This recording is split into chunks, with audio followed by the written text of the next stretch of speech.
Hey guys, this is Jon and Austin, and welcome to another episode of the Meatgistics podcast. So, I'm back from Iowa State doing the short course on dried and semi-dried sausage. I survived. I had no ill effects from my delving into the raw meat, eating, I don't even know what to call it. I am now a raw meat connoisseur, I guess. I ate 2 more steaks that way. Like whole entire steaks? No, that's a fair point. That's a fair point. They were both ribeyes. Yes, they were both ribeyes. And I ate half. So I ate 1 more steak that way, split across 2 different things. I did notice that the second day, for whatever reason, didn't seem to be quite as good any of the times, because we ate the first half of the steak in here. Then the next day, while I was recording the follow-up to see if I was doing okay intestinally, I ate the rest of that one. Same thing over the weekend. I think I had one on Saturday and finished it up on Sunday, and it wasn't quite as good the second day. Don't know what that is. That's just weird. The difference between the regular ground beef uncooked and when we add the Walton's Ultimate Steak and Roast Rub is night and day. Infinitely better with the Walton's Ultimate Steak and Roast Rub. Now, I do want to point out that for at least 3 or 4 times on this episode or on this podcast, I have put forth my theory that brownie batter better than brownies, cookie dough better than cookies. So we must be destroying meat taste by cooking it. Turns out I was right all along. No. Still going to disagree with you there. No. I don't actually believe that with the meat. 100% believe it with brownies and cookie dough. Both of those are way better than the finished product. And we should just eat those and occasionally get salmonella or whatever else might be in there. One of the things I learned at Iowa State, which I've misstated, I don't know how many times on podcasts and live streams, 1 cell in under optimal conditions, I would say, could become like 1 million in 24 hours. That's not accurate at all. It's 1 cell can become 16 million in 8 hours. So it's significantly shorter and larger number than what I was initially saying. That's scary. Yes, very. Yeah, the rate that bacteria and stuff multiplies is insane. So that does reinforce the idea that you need to be sanitizing all of your equipment, all of your surfaces that are going to touch any raw meat or finished product. And not eat raw meat. Unless you really want to. Like, I can just feel the virility running through my veins. I get up every morning and I bench 405. It's just, my dogs look at me differently. They're like, oh, I better not mess with him. Something's different. So, So I would say the raw meat experiment was a huge success. Aside from the liver, which was disgusting. Yeah, that I could maybe get some of the rest of it, but not the liver. Yeah, I wouldn't touch it. I tried to kind of man through it as we were doing it, but I was not enjoying the taste in my mouth from that liver at all. Yeah. At all. Was not good. Okay. We've got right in front of us. When I went up to Iowa State, we were able to go out to dinner with a Meatgistics user, Denny O. We had a nice pizza dinner with him, where I came really close to finishing a really big pizza, but missed by 2 pieces, which was fine because food on the way home the next day. But he had some Canadian bacon and some regular bacon for us, so I just cooked it up, and we're going to try it. The regular bacon first. No, I want that piece. Okay. I didn't know you were doing this, by the way. I smelt this bacon for like the last 20, 30 minutes. No clue. You didn't see the griddle up here? I haven't. What am I missing? Done with you. No, I said I was in my office. Oh, and I smelt it. Yeah, as soon as I came out of my office and started walking this way at all, I was like, "Ooh, what are we eating today?" Dylan came in have you ever seen The Family Guy where the pie smell makes Peter float? Like it goes up his nose and drags him close to a pie. Yes, Dylan came in like that going. You could just smell it from, I don't know where down the hall, but came in. So Bacon, very good, really nice and smoky. A lot of smoke to that. And you could tell that as soon as you open the package that was going to have a really nice smoked flavor to it. And then the Canadian bacon, which I generally don't enjoy as much because Canada's a socialist country. It's good. Has a lot of really nice flavor to it, actually. Yeah, that's got a great flavor. That was really nice. So what makes it Canadian bacon? It's not the same cut of meat to begin with. It's usually a pork shoulder or loin, where obviously bacon is made from the belly. Also has a little bit different curing time, cooking schedule, but this... A lot leaner. Yeah, 100%. Pork loin is one of the leaner meats you can get if you trim off any exterior fat. Intramuscularly, it has, I think, less fat than a chicken breast. I believe that's true. Yeah, but that is really good. Absolutely. That's fantastic. Trying to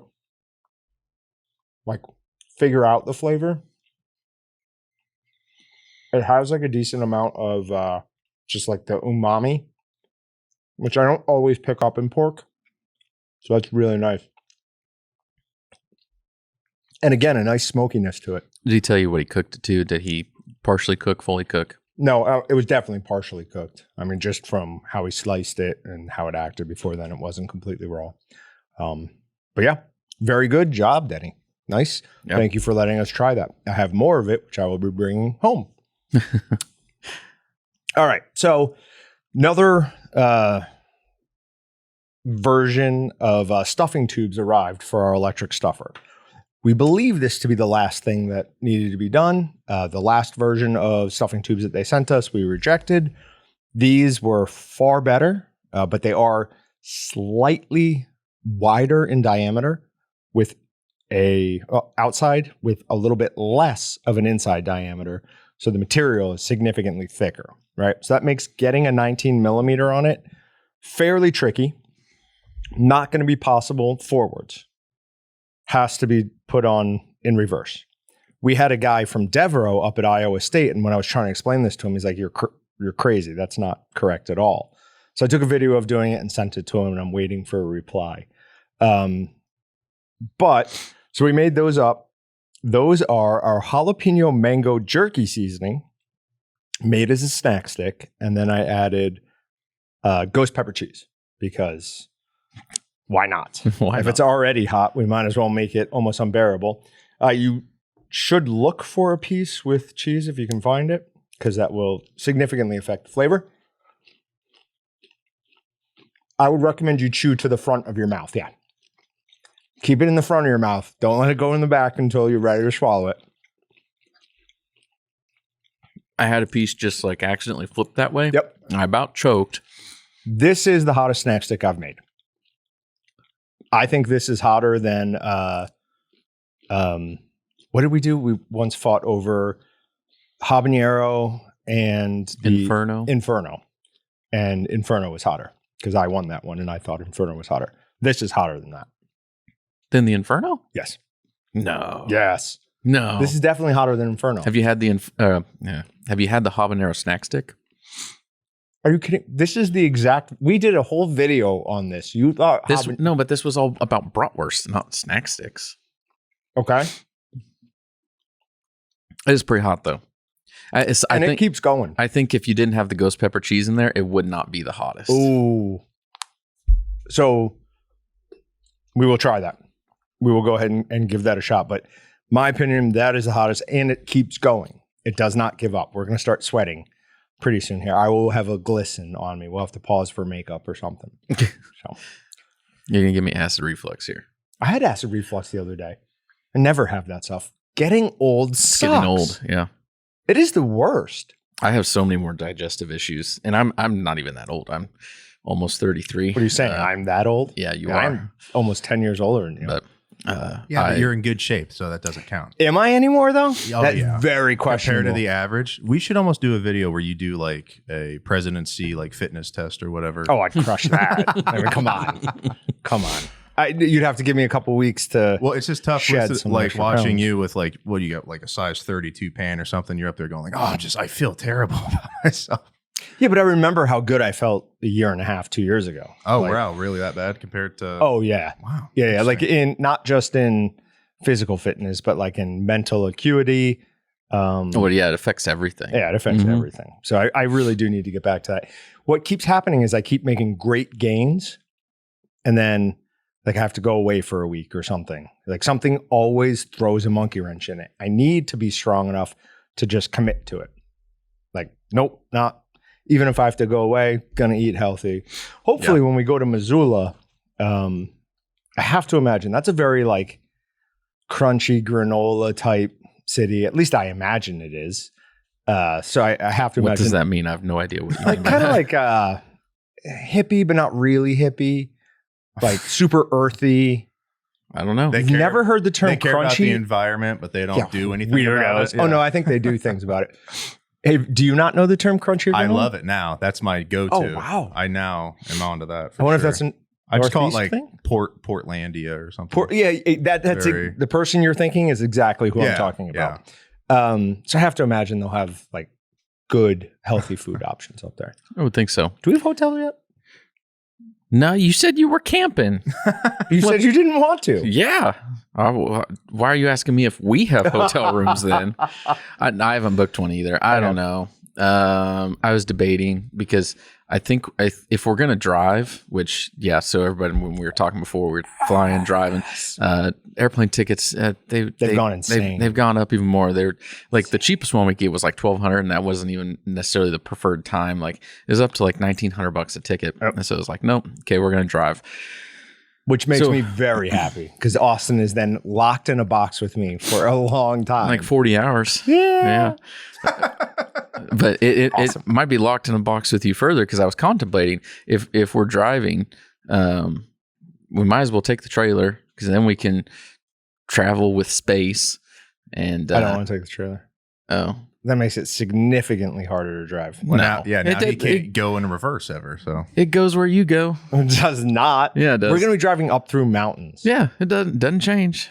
You might conquer your fear of driving with a trailer. I have a lot of experience driving long distance. I have zero experience driving long distance with the trailer. Well, we'll see. So the added benefit of taking the trailer is we have a place to sleep that's out of the weather if it is bad weather. Oh my! You're not even talking about like a tow along. You're talking about your toy hauler? No. Okay, what are you talking about? No, just the little box trailer. Maybe the big box trailer. We got two different sizes out You there. Want to sleep in there? Yeah. He's saying if it's like downpour somewhere, you can't see a foot in front of your face, side of the road. Your truck is going to be a lot more comfortable than that. No, you bring a cot or a foam mattress. Okay, you do that. I'll sleep in the backseat of your truck. I guess either way, I'm not getting eaten by a bear. You probably. Oh, they can open up truck doors for sure. No, they can open up a trailer a lot easier. I just saw a video of a black bear opening up an actual door handle on a truck. That's horrifying. They'd actually have to rip through the trailer. With you, if you're in the truck, they just got to break the glass. If we drive, though, I can bring my ridiculously long Bowie knife. Oh, so that way, if I get eaten, I at least. Please take a gun if that's what you're relying on. Yeah. if you want to not. Yeah, unfortunately, I'm sure we go through some states that would make that illegal. But yeah, so that is our next big thing. I think we've made a decision on who we're bringing in for the social media assistant. So we'll have a new person here, re-kick off all our social media accounts. So that should be very, very interesting. The time at Iowa State was incredibly well spent in my mind. We try to send a decent amount of people here to a class at some point. Is it always at Iowa State? Most of the classes we go to are. Okay. There's a few at some other places, but Iowa State's like the big one. They put on more classes, as far as I'm aware, than any other university. Have we ever done one? They're more respected. Tons of people across the industry go to Iowa State classes. Yep. And the difference between this time and the last one I went to was the cured meat short course. In that one, I would say probably 50 to 60% of the attendees were from like our size customers. This time it was all big boys. Oh yeah. It was all Hormel, Jack's Links, Columbia, and a few other like really big. I never went Tyson. back. I never went back and looked to see which one I went to. I haven't. The last one I went to, if it was that one or if it was a different one. But I feel like I went to a processed meats instead of the dry and semi-dry. Ah, okay. I think that could was make the sense. difference. They did say this was the biggest attendance they've ever had for a dried and semi-dried sausage. So clearly there's more interest in the industry. And they are making some absolutely awesome advancements. One of the things is they're starting to use a lot more helpful bacteria as far as like just sanitizing. So they're using bacteria that is basically programmed to only go after harmful bacteria. It very, very interesting. But one of the coolest ones is on the last presentation they give. I think it was almost the exact same presentation I sat through 2 years ago. And it's this professor, I forget his name at the moment, but great speaker. It was all about microbiology and sanitation, basically. And it's just awesome. It was so interesting to go listen to somebody who, like, I was not a good student.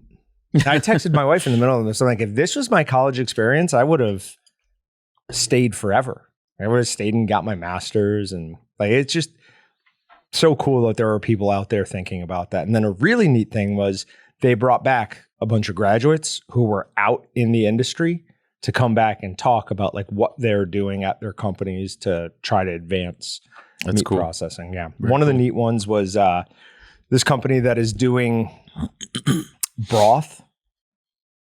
So they're adding like broth to the water, and then that ups the moisture to protein ratio. So it reduces drying time. Interesting. Yeah, it was really, really cool because you had to get less water out of it because you're adding protein with your water. So I thought that was really interesting, at least. Okay. Yeah. One other thing that happened while we were up there were there was a group of guys from a yeast company, and we were talking to them. Got to be at least somewhat friendly, and they were complaining that they were already on their third price jump of the year. We're in April, and they've already had to up their prices 3 times. Yeah. They were not super concerned, but they were not looking forward to talking to their customers. They're like, yeah, I'll just deal with that when I get back Monday. Like, we just got notification that it's going out. And I want to say it was like 6%, 4%, 6%. So prices all around the industry are going insane right now. Yeah. We've been trying to hold prices here as long as we can. We keep getting tons of increases. And since we do printed physical catalogs, we don't like changing prices. And the original goal was to hold out till June or July. And that's going to be a stretch at this point. It's probably going to be May 1st, probably in about 2 weeks. We're probably going to start changing a bunch of prices. Do you have anything, like, are we looking at more seasonings, everything? Yeah. Casings? It affects a lot of things. Spread. Yeah. Okay. Price on anything coming down? Oh, you never know, here and there. We just got a price update on seasonings yesterday, day before. I don't know. And I glanced through some of that, and we actually had a number of things go down here or there, 5 cents, 10 cents. Oh, yes. I mean, nothing crazy. Huge. I mean, you don't see like 20, 30% reductions, right. But I mean, it's a commodity market. So yeah, it goes up and down here and there, but I haven't seen or heard of any substantial price decreases. It's pretty much just lucky to be flat. So while prices might be going up, the good news is Sure-Gel and encapsulated citric acid are at least back in stock. Those have been the 2 difficult ones so far. Yeah. I don't know if those are like fully back to normal or if we just got some. Yeah. That doesn't, well, that's the 1 pound. That's the one that we sell the most of in the middle there. And that does look a little bit low. So yeah, don't go out and buy a bunch just to hoard it. Yeah, John. Why would I do that? What? I have access to it. Oh. A cool thing we did, so obviously it was semi-dried sausage and dried sausage. So one of the things they were doing was, they were adding starter cultures to it. So they wanted to show the difference in texture and taste between adding a starter culture and what they call direct acidification, which is encapsulated citric acid. So they were doing, they do a grind, mix, and then they add their either encapsulated citric acid or their starter culture on the final mix. The next day, we came in and they had cut open one of the chubs that we had stuffed of summer sausage, showing that that encapsulation had ruptured like all over the place. Like it looked like someone had just drawn polka dots on it because there were pink areas and gray areas and pink areas and gray areas. Did they do that on purpose? Nope. So I talked to them. I'm like, well, we're told that this encapsulation won't rupture until it reaches 130 degrees. And they kind of were like, yeah, that's what they'll tell you. But you have to remember the enzymes that are present in meat that are breaking down the proteins for like dry aging, that stuff is still going on after it's been ground and reformed. Those enzymes aren't killed yet. It's like, so that's going to attack in organic material like palm seed or whatever the other seed. Hydrogenated cottonseed oil. Hydrogenated cottonseed oil. And it's going to rupture some of them. Also, how old the encapsulation is, like how long you've had it on the shelf, all of that's going to play into it. So I thought that was really interesting. The next day, after they cooked it, the color set to normal, but it was a little mushier than you would have liked ideally. I still preferred that summer sausage versus the starter culture one. Really? Uh-huh. But I think I was the only one.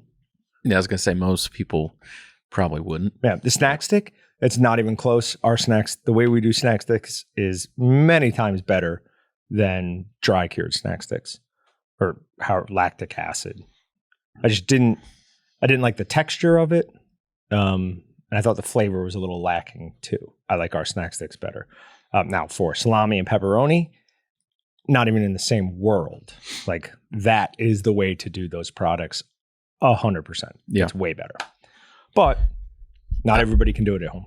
Yeah. I mean, I like the ECA just because it's easier to make a uniform product over and over and over again, especially when it's not something that you're doing 100 times a day. Yep. So for somebody, especially our retail customers, but even a lot of our commercial customers, it's going to be more consistent. But it is hard when you start talking the salami and pepperoni because it's not the same. I still have not made a salami or pepperoni that I'm just like head over heels for. No. We've made some good ones. The goose. You've made much better than I have. Yeah, the goose I think was probably the best pepperoni stick we made, but it still was not in the category of this. Yeah. One of the cool things that we learned was, when you're making these type of sausages, you want to drop the pH. The faster you drop the pH down to your target, the less flavor development you will have. So when you can extend that pH drop out over multiple days, above 5.2, 5.3 is where all that flavor development occurs. So if you really like those, the kind of like funky, almost like they called it a wet dog taste, like the more sophisticated dried sausages. If you like that flavor, you have to find ways to extend your meat before it experiences that pH drop. Okay. Whenever I talk with my wife about stuff like that, because she's not a huge fan of like dried sausage like that, but I'm like, the more it smells like feet, the better it's going to taste. I agree. It doesn't taste anything like it smells, but that's interesting that's when it develops then. Mm-hmm. When we did a couple years ago, Dylan and I did a few batches here, and we couldn't get any of the girls in the media department to even consider trying it. Just because they smelled it? They're like, no, it smells so bad. I'm like, yes, but it tastes so good. Like smell and taste are not always 1-to-1. Yeah, to me, it's one of those few items that is vastly different. A lot of things do smell and taste similar. Sure. But dried sausage does not at all. What's another one? Like blue cheese tastes different than it smells, which is probably a very similar. Yeah. Doesn't a large part of your taste come from smell though? Like I believe over 50%, if I'm not mistaken. Yep, but it's not. So it's not like married. No, it definitely has something to do with it, but it's not. The way that we taste things is like plug your nose and eat something. You're not going to taste exactly. it. Yeah. Right. That will change your smell or your taste of something. My understanding, like through COVID, why people lost like taste and stuff at times is because whatever was going on, it started out in your nose and it like literally like exploded whatever sensory things in your nose, and so that's why you couldn't taste. I don't think it was really affecting necessarily your actual taste. It was all your nose. That's interesting. Now the one not a scientist though, it's what I heard. Right, because I was going to say my wife she lost her taste for a while, but it came back to normal, and then all of a sudden anything that had any oil in it whatsoever she thought smelled like rancid and tasted rancid. So weird. I don't know. Could be, couldn't be. Austin has been fighting some back problems. So we're going to move right along to Meat Matters. We will possibly have him for the whole time, but go whenever you need to. I'm feeling a little bit better, but okay. I still just moving around a little bit in the chair. If people watching on YouTube, they're watching me move my arm around here and there. I'm in pain today, but it is what it is. You do have one of those massage guns, right? Okay. Yeah. I would recommend that. All right. So first thing, just real quick, there's an article in Fortune that says plant-based meat might never be cheap enough to offset meat product. So like plant-based meats are never going to come down enough in price where they're going to even have a chance at pushing meat out, but even just offsetting that. Initially, there were some big drops from investment. And then when there was, it got taken out of being in fancy restaurants and got put in your frozen or chilled packaged meat area, that dropped prices a little bit more, but it's not coming down beyond that. It doesn't look like. The biggest thing that's kind of hit me lately is the whole plant-based meat or meat. No, I guess two different things. But one, I was just at the store buying meat and they had plant-based meat right there. So I was just looking at it and I'm like, it just looks so unappetizing. Like it doesn't look good in the package there sitting next to meat. Meat has so much more color and vibrancy to it. And the fake stuff it's bland, brown and just, Yeah, and my wife likes this product Morningstar, like it's fake bacon. And it looks like cardboard. Like shouldn't be allowed to be called bacon. I mean, this definitely should be because this is delicious. But what she makes shouldn't be called bacon. No. So there's other European countries have higher restrictions on like what can be sold like as food in grocery stores and stuff. I'm curious as like what the sales are over there with a lot of the Beyond Meat and stuff like that, and if it was harder to get into stores. I'm looking that up. So while you're looking that up, the other thing on fake meat I've seen lately, one of my favorite TV shows, Shark Tank, like one of the best shows on TV. There was somebody on there in the last few weeks. I don't know when exactly it was. They were selling bacon that was made out of seaweed. Couple different things that, I mean, it kind of looked like bacon. They did a decent job of that, but like what bothered me, one is they called it bacon. And John and I have had that discussion. It just really irks me when people call something a meat name and it's not that. But then two, it relates to this article talking about price on stuff because in their pitch to the Sharks, they were talking about what they were going to do, how they were going to grow, because they've only made like 500 strips as like a test batch. That's as far as they've gotten, and they got a deal that valued them at like $25 million. It's insane. What? So ridiculous. That market is, people will throw money at it. It's nuts. But they were convinced that they're going to sell this quote unquote bacon wholesale to food service for $16.99 a pound. And they were like, yeah, wholesale and food service, they'll buy this all day long at that price. And I'm like, no, you're out of your mind. That's maybe in California and New York City. Ridiculous. Unless it's ridiculously hard to make. Like, I feel like even if it is. I feel like people can look at that just like, seaweed, what are you doing to it? And then find their own means to do that. But like you're saying, 60, that's not sustainable for anybody. Yeah, no. You may sell that in big cities in California and New York, one or two other places, but you'll never sell that in the vast. It's too niche. Meat eaters want nothing to do with it, and people that actually want to be healthy about it, they're like, I'll just eat my salad or kale or whatever else. Sure. I don't think there's a market for it personally, but like I said, the health food market for sure, 100%. This product, I don't see it. So real quick, Beyond Meat actually just announced a major retail expansion in Europe. So there you go. Must be doing okay. Do you know Moinkbox? Have you heard of that? I have not heard of them until like yesterday or today. And then I have heard like 6 commercials in the past 2 days. They're doing a big push on podcasts. There's lots of advertising for them. I hear them they were on Shark Tank. Sirius, like some of the talk shows and stuff on Sirius, not music channels doesn't have it, but so you heard it on podcasts? Yep. But they were on Shark Tank. Really? And yep. Got Jamie, whatever his name is, one of the sharks to become a major investor.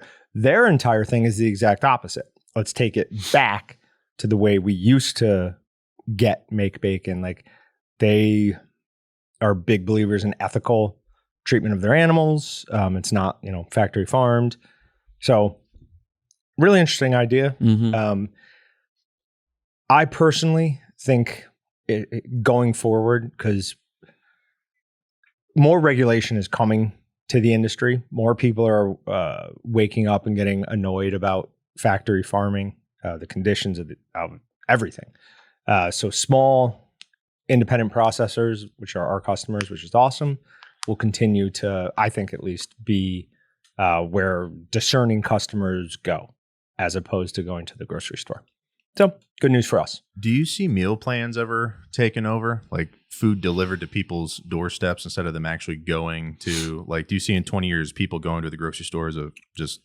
What do you mean by taking, like you won't walk into a store and get your food anymore. You'll program it, and by the time you get home, it'll be on your doorstep. You don't see that at all? Oh, no. Yes, but it won't take over. I don't know. It might be I don't know if portion. it can... It's not going to be it's already majority. a portion. Well, I mean, I think it's trending upward in that direction, right? You have the people ordering stuff and not leaving their car and they're putting it in there.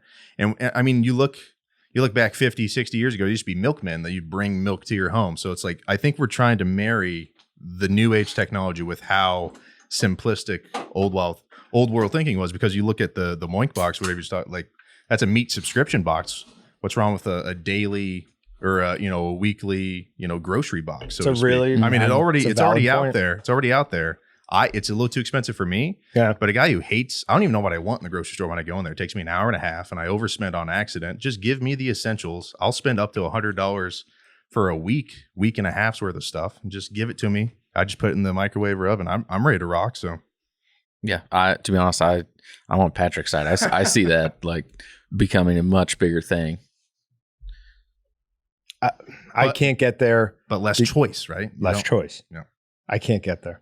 I think unless something radically changes how we act as consumers, and that would have to be something like an enormous recession. Yeah. So some of it's going to depend on economic conditions, because I agree with Patrick, and like, it's too expensive. Like, most of what's there, I look at it and I'm like, I don't want to do that. But on the other hand, I can see myself getting there very soon and quickly, just because you're not the typical consumer, because it's you and your wife at home. And my 2 dogs. And your 2 dogs. Okay. But and you care more about what's going into your diet, I think. Guys, probably more than the average consumer. Okay. But I would say the average American usually is having a family as time is going along, and as the family gets busy, people will people just get lazier as time goes on. Sure. And more people, as they have access to like those food delivery services, and they will come down more in price as they scale more and more, prices will come down, or at least maybe not rise as fast as grocery store prices would.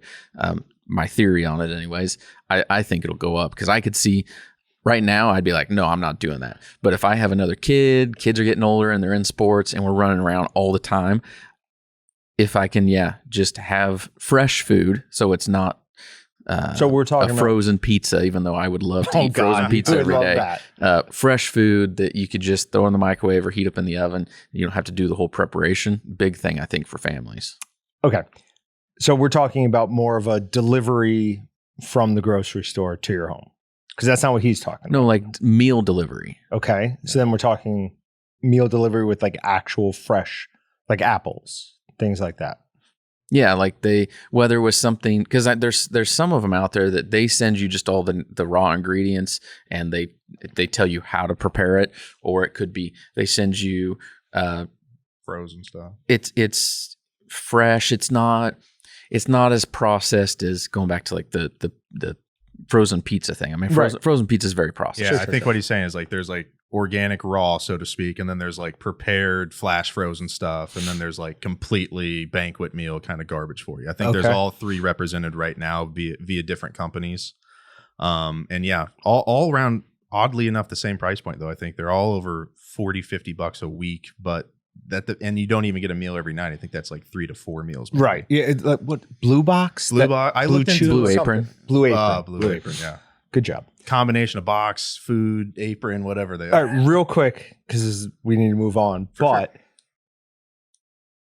how, I don't know how to ask this question.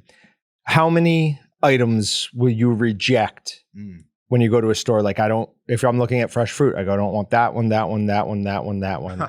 Yeah. I want this one. I will look through all of the apples to get the ones I want. Oh, yeah. To be honest, my experience so far, I haven't done like the home delivery of stuff, like of meals and food like that, but just like store pickup and selecting fresh vegetables and stuff. I've always at least had good experience with that. They just grab whatever. They're not going to do the same. I don't think they grab the stuff that's janky and gross. And sure. Yeah. Maybe I would have picked out something that was what I thought was the most pristine one. Right. But what I get is always looks fine. Okay. I only like apples that are shiny. If they're not shiny, I won't even eat them because they're not as crisp. Well, don't you know the shiny apples are the crisp apples? They 100% of the time. They do one of and then they do it on their shirt and then they place it back in there before you get them. So don't tell me that. That's not accurate at all. Oh, dude. It's the kind of people that work at a grocery store, right? Yeah, but that doesn't make it shiny on the outside. Oh, okay. Right. Yeah. Well, I mean, I wash my. The shiny is just the leftover wax cover. That's not accurate either. It's not. No, I can absolutely prove to you that the shiny apples are the crisp ones, and we will do that in a future episode. Okay. All right, moving on. That has nothing to do with meat. Right. Exactly. Moving on. So it says shoppers adjust as meat prices continue to increase. It says meat prices soaring during inflation. It says how local restaurants, grocery stores are dealing with increase in meat prices. Those are 3 articles, all from today, on the increase in meat prices. Again. I sort of felt like we were on the tail end of this. Yeah, totally. But it looks like things are taking a jump again. These are from Kentucky, Texas, and I forget the third state where I pulled this from. So it is nationwide, and meat prices are staying high, or for the things that dropped, apparently are starting to climb again. And they didn't drop very far. It was certain beef items had started to come back down, but they are back on the rise. Now, from that story, I read maybe my favorite story of the year so far. Woman reportedly stole more than $2,000 in meat from H-E-B, police say. So 2 women go into this H-E-B, which is a food chain down in Texas, load up their cart with all sorts of meat products and just go. Nice. It's just like a grocery store? Yeah. Okay. And they just go walk out the front door. Is it a Walgreens they're going there? I don't know if it's H-E-B or Heb. It's one of the. It's either HEB or There's head. But dashes between it, so I'm gonna say HEB. Oh, I get what you were saying because Walgreens, all they the, just But no, hold on. They see them go out, and they actually go out and try to like physically stop them. They were not able to prevent two women from loading all of the meat that they stole into their car and driving away. Yeah, you'd probably get an assault charge though if you're security at that place In Texas? I don't know. I don't know the state laws myself, but I think they would have turned it on. But yeah, it's one of those. I mean, yeah, it's terrible. It's hard, even as a bystander. I'd probably wouldn't let them get the cart in their car. Like I'd go, no, I'm just gonna go run away really fast, get myself involved, and get out of there. Steal their cart from them and just run it back to the store. In the store. You know what's funny though? They can't sell that now though. That meat, they're not going to once it's come out of the store. Yeah, they can't. I probably legally. That's probably true. So then I would take it, and then Robin Hood it. Goes, hey, what do you want me to do? You can't have it. I will just start giving it away. I stopped the criminals from getting it. Give a homeless guy a rack of ribs. Here you go. What are you going to do with this? To be honest, eat it raw. I wonder if they could do that because I know a lot of grocery stores will have deals with like food pantries in town or something like that, where like they're fresh donuts, pastries, bakery items. Once they're 2 days old, once they're certain time, they donate it out. Unfortunately, I've seen the opposite though, where I'm sure you guys have seen a video or two. It's probably a couple years old now, where like behind, don't even want to say which establishment, but big grocery store behind it, where they're just throwing away stuff. You know, legally they can't sell it, but then they have to prevent people from doing anything with it. Right. Now, what that video doesn't show is maybe they did have a plan and it just ended recording before they actually shipped it off and got it in refrigeration and stuff like that. But having said that, yeah, it's unfortunate that people just don't like, come on, anecdotally so, but I've heard of other people with other jobs just be like, hey, we're going to give this away, like whether it's clothing, and they're like, oh, I want to donate it. They go, no, you actually can't. And they rip holes in things and they have to throw it away. So it's very unfortunate, but it's crazy. I'm sure it makes sense, but just from a business standpoint, but from like a humanitarian standpoint, it doesn't. Sense, It just doesn't make sense. I don't know. But it did say, they said meat bandits, and I really like that. That made me happy. So another one is why meat raised without antibiotic labels could be misleading. Antibiotics have a place in today's meat production. They just do. We do factory farming to keep the animals healthy. They're going to have some antibiotics in them. If you ask me, I think we need a full reformatting of like large factory farms. Basically, all of you guys need to eat less meat so that I can continue to eat the amount of meat that I want. That's my politician's answer. You suffer so that I can get what I want without any more price or pain. You seem to enjoy it more than me, so I'll let you. You can take my portion. Yeah, that's a fair point. I deserve it more. That's right. Okay, good, Patrick. But no, a major concern for antibiotics in meat is that they're going to create resistant strains that antibiotics will no longer fully kill off. The article kind of said, it did a fair job, at least posing both sides. And one of the sides that I'd never heard before, because I don't think it's actually true, is that there isn't any evidence of that happening and then a strain jumping from animal to human. So I pulled up a little list of times that bugs or diseases have jumped from animals to human. Number one on that is the novel coronavirus, which we're all very familiar with. Influenza pandemics, specifically the Spanish flu in 1918. The bubonic plague, which when I was a kid, I think that scared me more than anything else. I read something about that you might like. Go ahead. It wouldn't have been as bad, but in the 50 years or so leading up to the bubonic plague, they had a horrible superstition with cats. So they thought that they were actually more satanic than they were. So they killed off all the cats. They were. So they're a little bit satanic. I'm not a huge cat guy, but yeah. I mean, there's something up with cats. I'm with you. They have a secret and I don't know it. But yeah, so then all the, rodents just overtook, and then all the fecal matter just piled up, and boom, bam, there you go. Bubonic plague. I thought it was mites it's the fecal matter? Oh, okay. It's Anything, something. Oh, okay. probably. Okay. But yes, so the law of unintended consequences. Let's kill all these cats. Uh-oh. So maybe my plan of killing all sharks so that we can eat more fish and seals isn't a good idea. Maybe there's something that I'm not considering. We're actually, there's going to be so much fish that there's going to be a bigger fish that become. The resurgence of megalodon.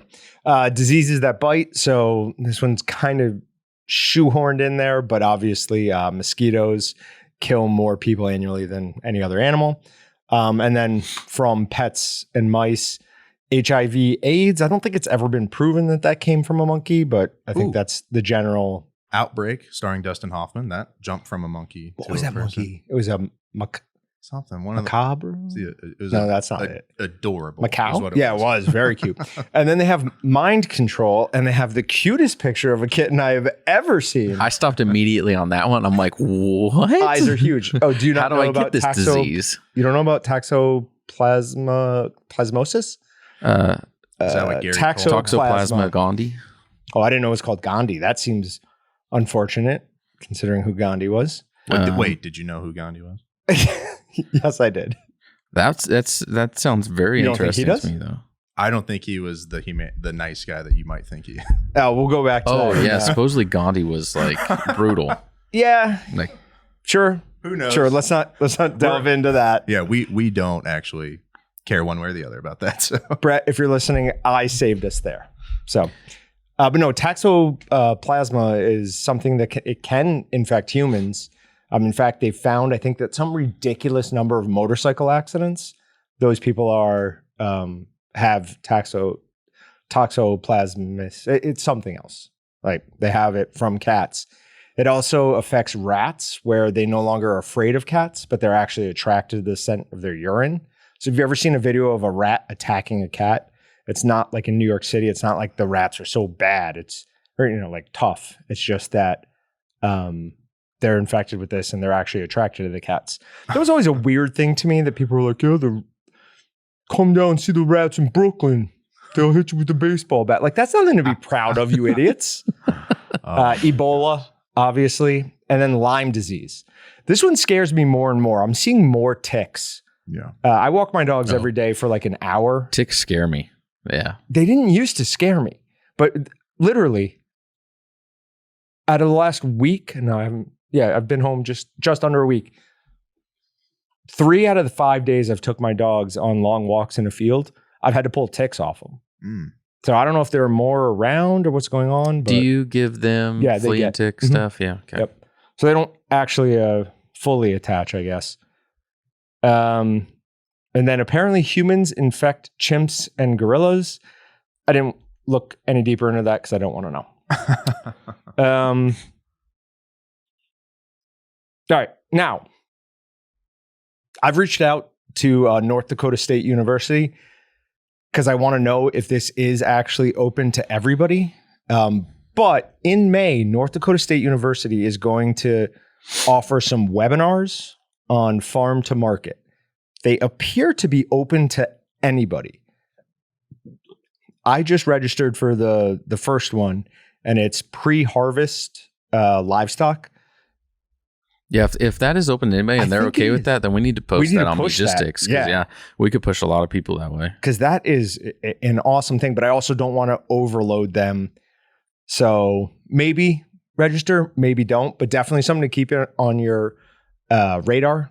Because speaking from experience of the last week, these universities are where a lot of the interesting stuff is happening. One really weird thing, and Terry Hauser talked about it. Dr. Terry Hauser.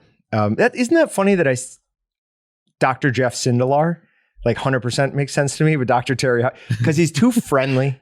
Like he's got his tone of voice everything is just too like folksy and like, hey guys. Yeah. And Sindelar is more like this, that. But yeah, they're both incredibly smart guys. Anyways, he was talking about his students in the meat lab. All except for one, maybe two are women. He's like, guys, these are going to be your future plant managers. He's like, they're the ones who are.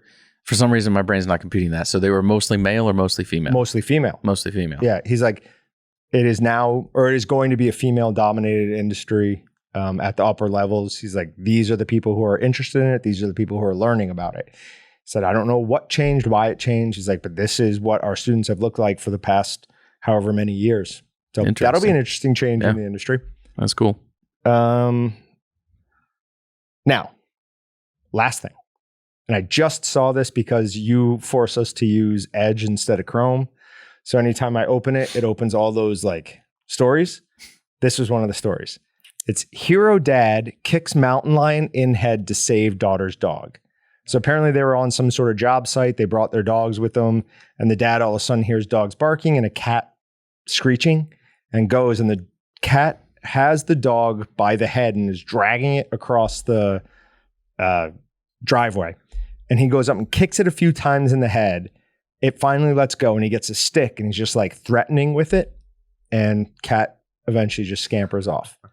That is, I would love to believe that's how I would react to it. Now, first of all, my dogs would hunt the mountain lion. That would go opposite. Yeah, what kind of dogs were so that's what I thought too. I'm like, it's probably some foo-foo little, but no, it was a Shepherd Cross. So I don't know, maybe Shepherd Cross was something really small. I'd be interested to see what the heck that even looked like. Well, I mean, it's like you say Shepherd Cross, my mind goes to German Shepherd Cross. So not a small dog, at least. But he was able to chase it off by kicking it in the head numerous times. Pretty awesome. This was up in British Columbia. So I assume he went and celebrated with some maple syrup. I don't take my dogs anywhere because of that right there. Because of mountain lions? Oh, yeah. They are here? No, just in general. They're here? It's not worth it. Hey, let's get you out of the house and really have you excited for no apparent reason at all. And me stressed for an extra 2 hours. Psyched. But don't you feel like the dog probably wants to go see some other things? She's got a backyard. I'll take her to a dog park once in a while, but like that, I mean, like has to have an enclosure. I've always wanted one of those dogs where it's just like, oh, hey, just jump out of the truck and it's near me. Yeah. Like Brett's dogs, that would be perfect. Sure. I don't think there's a reality that's happening for me. So I just keep them enclosed. So my first two dogs were very much not like I never would have let them off the leash because they both would just go. You just need to find the right dog. No. Once this one's gone, I'm not having it. You're done? No, I will. I just say that. I'm a good owner. Like I want to give her the attention, but not take her anywhere. So whatever. Don't laugh. Yam hasn't even been in here. I don't even think Yam actually exists. It's okay to say this because she's a dog and not a kid, but Yam was a mistake. Like no, I do like her, like having her around, but it's just the timing was just bad. Yeah, and some of it too is, when we got her, I still had my other dog. I liked my other dog more. My other dog died. I still like my other dog more, right, and I'm upset my other dog died still. Yeah. So it's one of those things. Yeah. Now, your other dog wasn't the nicest dog. No, she was the nicest dog in the world. No, maybe to you. To me. Yes. That's all that matters. Not like other people. She didn't even like your kids, did she? Yeah. She tolerated them. I don't think she really ever, because I was worried about that she would growl, bite, do something to Leo, but no, she was good. Leo, it's disappointing. Every now and then he's still like, "Where's Saddle?" And I'm like, "Oh no!" Distract. The other day, Yam was eating and drinking in the backyard, and Leo looks over and he's like, "Yam's eating Saddle's food." I'm like, no, I don't know how to explain this. Saddle's been dead for almost a year. Yeah. Just start yelling at the dogs, like, "Get the hell out of Saddle's bowl. Stop eating Saddle's food!" As tears just pouring down your face. Yeah, you're right, Leo. You didn't say that. All right, you got anything else? The only last thing I got, I'm excited. Just got an email from Walnut Valley. They have a new beef bacon. So if you were in the Wichita area, really, go check out your local Walnut Valley meat market. Have you had beef bacon before? I only restructured. This looks like whole muscle. Yeah. So interesting. I will be going to buy some of that and try it in the next couple of days. Put a little bit aside and we'll try it on a upcoming episode. But I don't know. I guess moral of the story there. Make sure everybody out there is supporting your local processors. Go see what they have. Try to buy from them when you can. If you buy from them, you're also hopefully in a roundabout way buying from us, because that's who our core customer is small to mid-sized independent processors or people making their own stuff at home. 100%. All right. We'll see you guys next time. Thanks for checking out the Meatgistics podcast. To shop everything but the meat, head on over to waltonsinc.com. And to get your meat processing questions answered by experts and enthusiasts alike, head on over to our online community at meatgistics.com. Walton's, everything but the meat.